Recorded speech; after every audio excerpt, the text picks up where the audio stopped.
Voltei, né? Agora vamos fazer um assunto mais leve, uma história mundial, é gostoso, né, tal.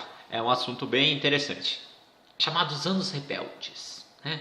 Rebelde, o que é rebelde? É um cara meio do contra, né? Que ele não quer fazer o que tá todo mundo fazendo, essas coisas assim, coisas de vocês, né, adolescentes aí, tá.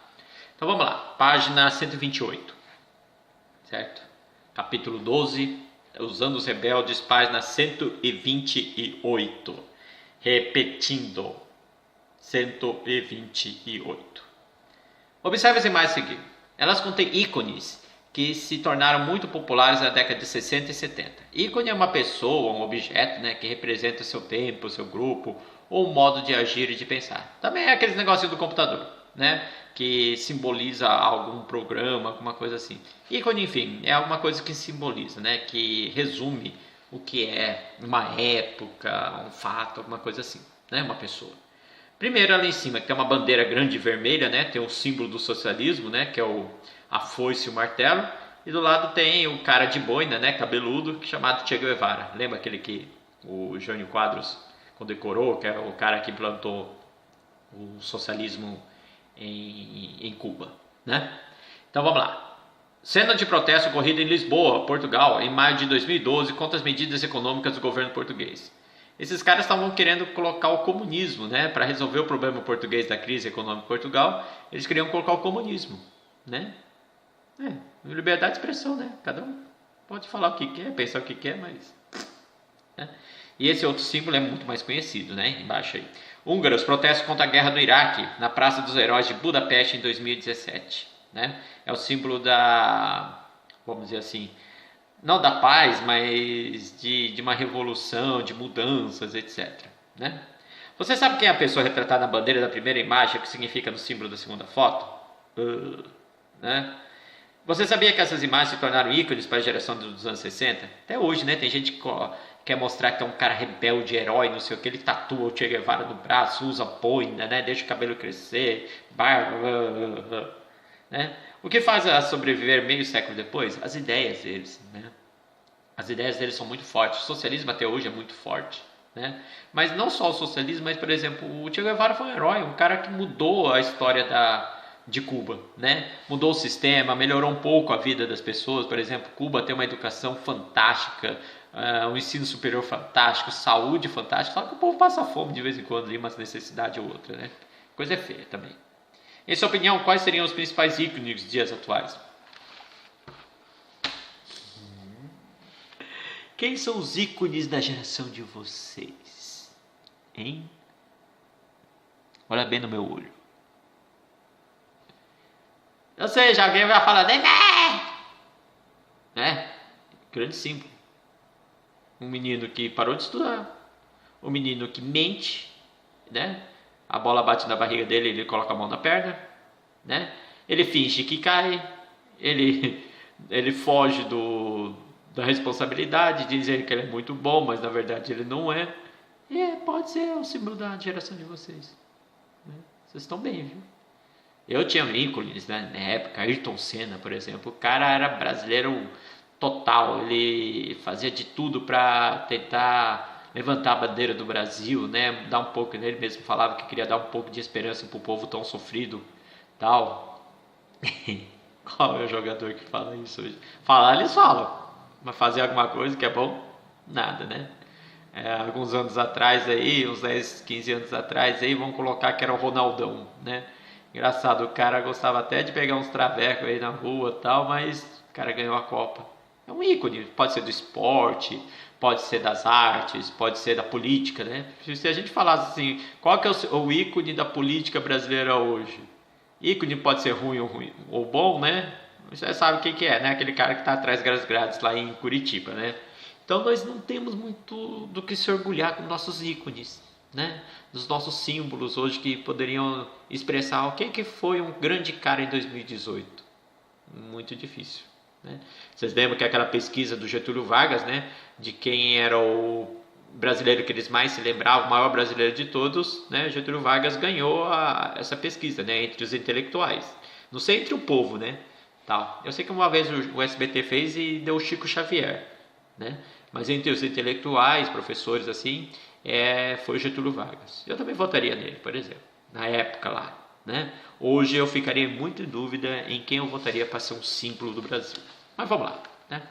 Panorama internacional: utopias revolucionárias e contracultura. Lembrando que utopia é um mundo imaginário, assim, um mundo perfeito, que a gente imagina, mas nunca vai se realizar, né?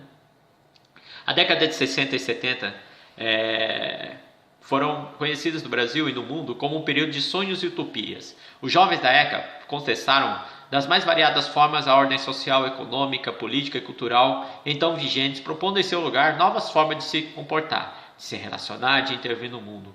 Eles eram jovens assim meio preocupados, né? Muito preocupados muito preocupados mesmo com o futuro do país, do futuro do mundo. Então eles queriam mudanças, eles queriam fazer protestos, lutar contra situações, né?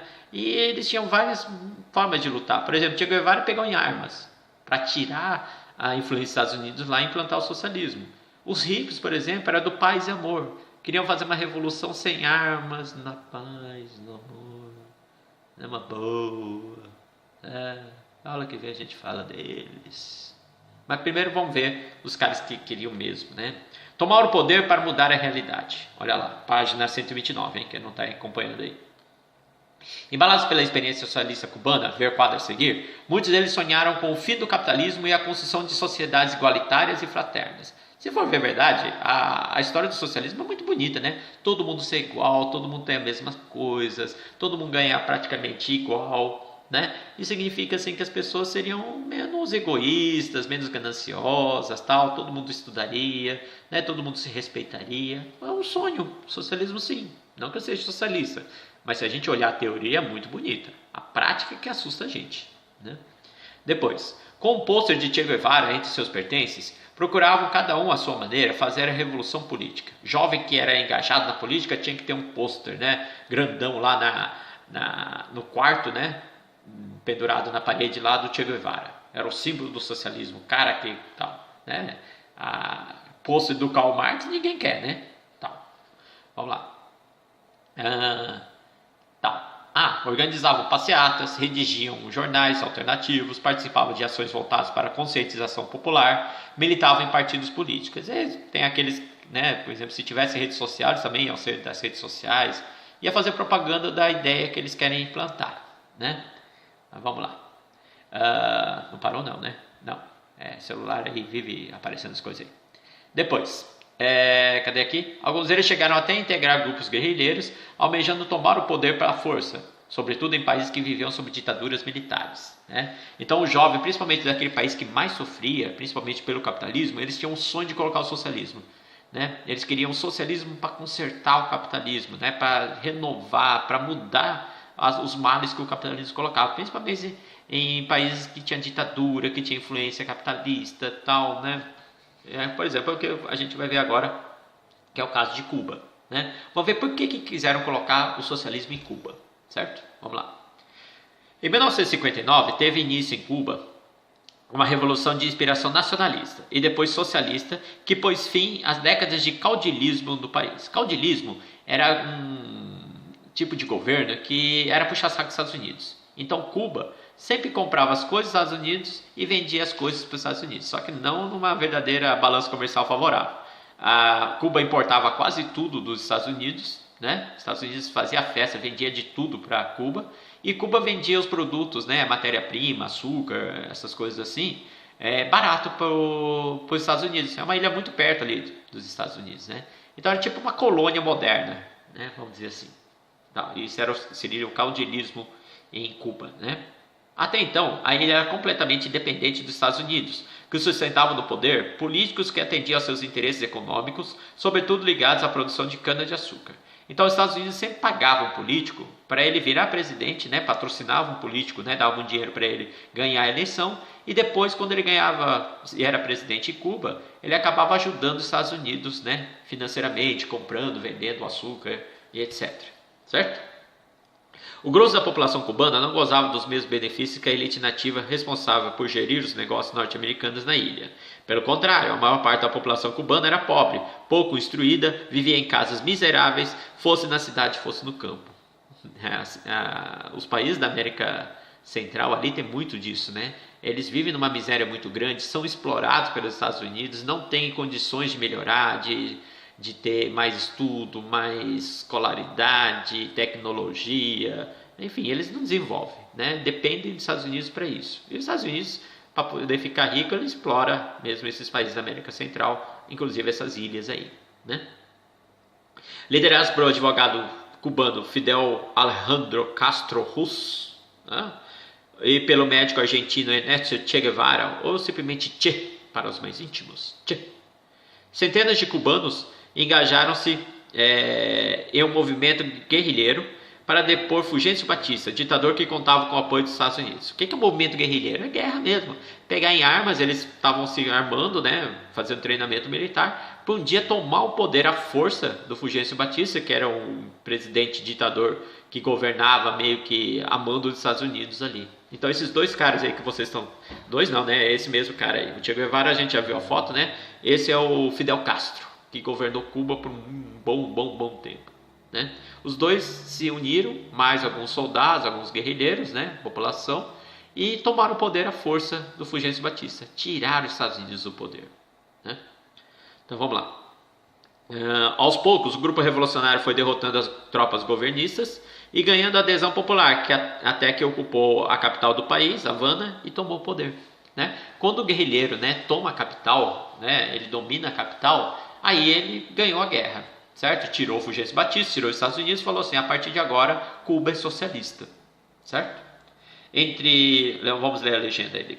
Entre 1959 e 2007, Cuba foi governada de forma ditatorial por Fidel Castro. Em 2006, o ex-guerrilheiro afastou-se da presidência por problemas de saúde, né? Foi tarde.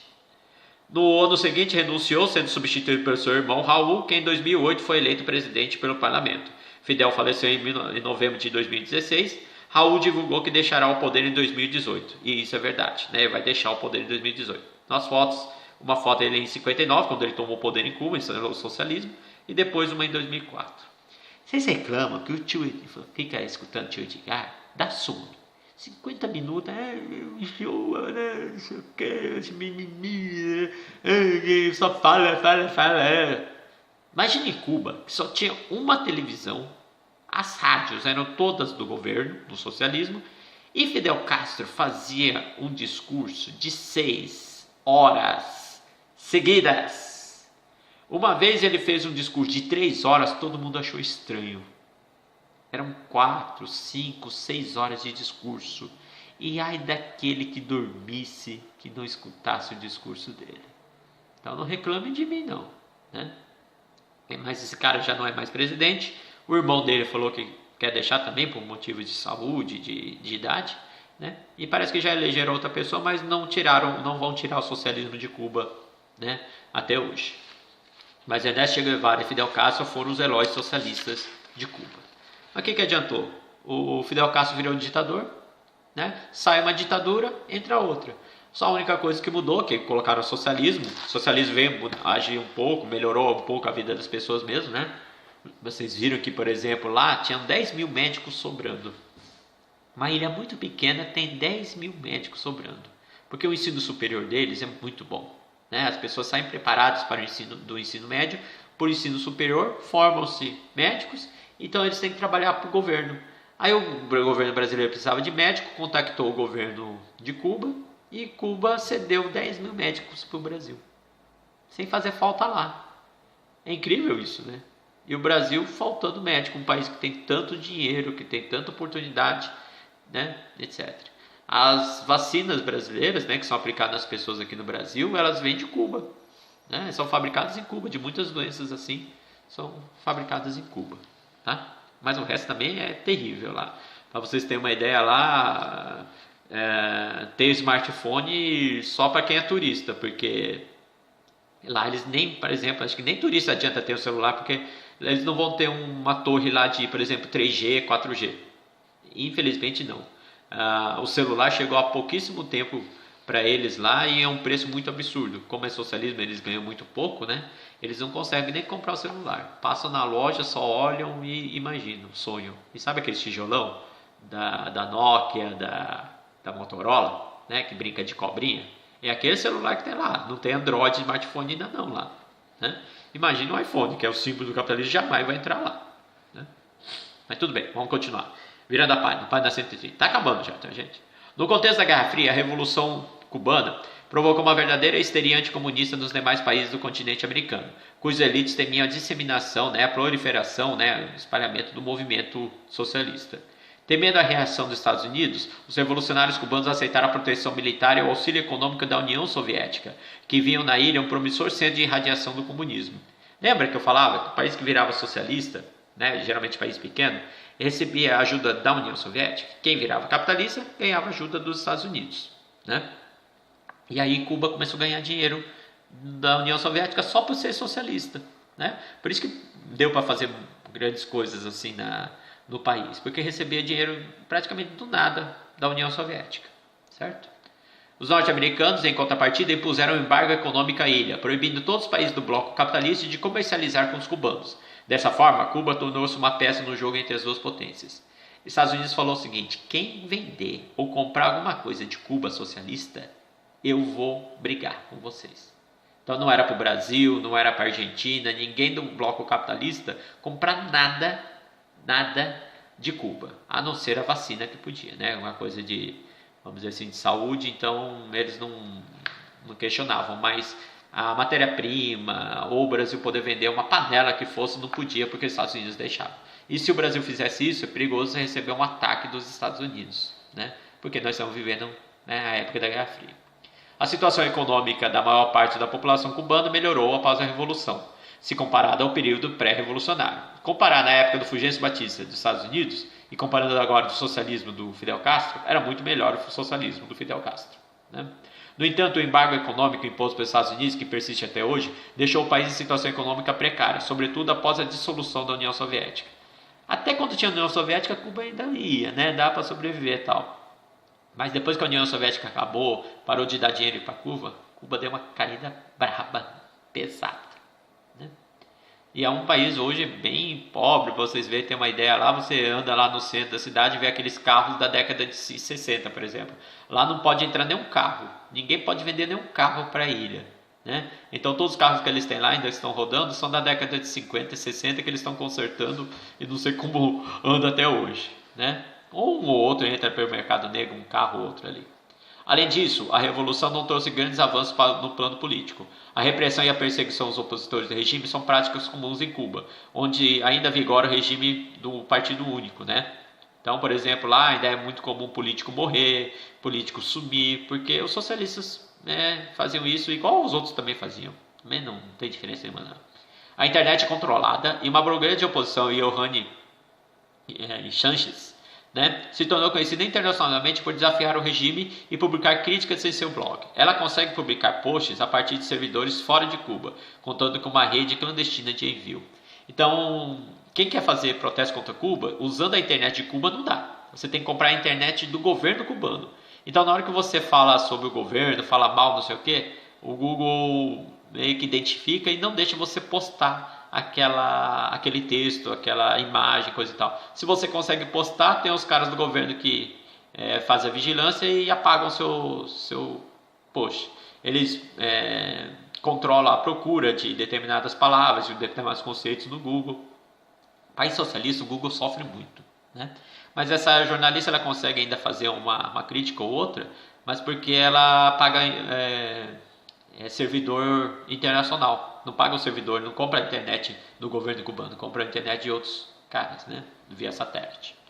Então, apesar de tantos problemas e restrições, a experiência revolucionária cubana se tornou um exemplo para os que sonharam com a transformação social. Foi uma prova concreta de que os governos injustos e corruptos podem ser derrubados por uma população organizada.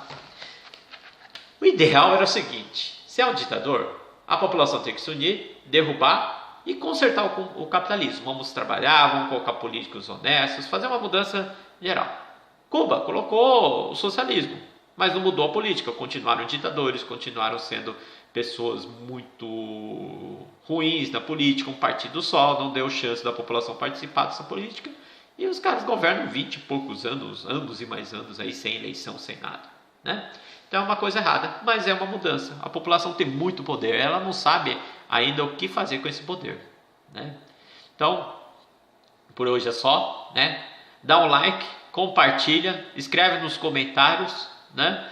Assina o canal, aperta o sininho para receber as notificações. Ok, pessoal? Então, nas próximas aulas eu faço uma revisão disso tudo aqui, né?